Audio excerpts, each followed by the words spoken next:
Continuing on with our work in variation, what we looked at in the previous video was y varying directly to something else, meaning that as one variable increased, so did the other. That was direct variation. Now, an inverse variation means that when we have two variables, but they're moving in different directions. So if one increases, then the other decreases. So for example, like the average speed and time of a journey. The faster you go, the shorter the journey. So what does that look like mathematically?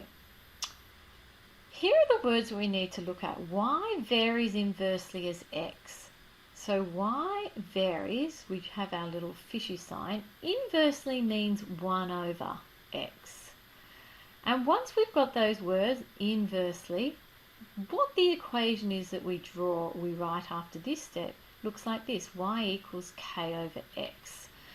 Some other ways you need to know about is inversely proportional. Another word here.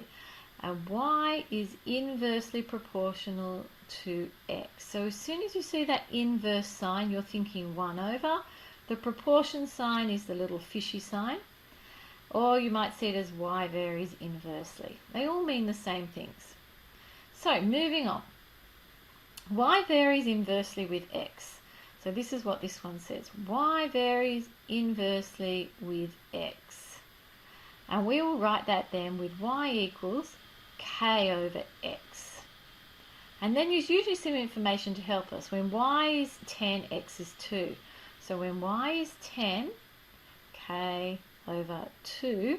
So that means k must be 20, solving that simple equation. And I might like to point out to you that my equation now becomes y equals 20 on x. And if you have a look at this equation when we have x on the denominator, we might remember from our work on graphing that this is my hyperbola, which looks something along these lines. Remembering that this is the only quadrant that we are interested in working in for these sorts of questions. But I want you to see the relationship and the link between why we were drawing these graphs and you needing to know them and how they were used in these questions. Anyway, once we've done this, we've actually answered the question. Here is my rule, here was my constant, and that's all we have to do.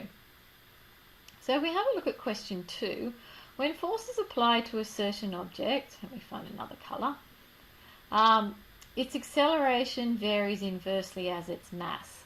So there's some key words already. So we've got something, acceleration, let's call acceleration A. So we'll say, you should say this, let acceleration be A and let mass be M. You will spend time in an exam writing this. Okay, so that means we should have some kind of formula we can get out of that. So A is inversely proportional to M.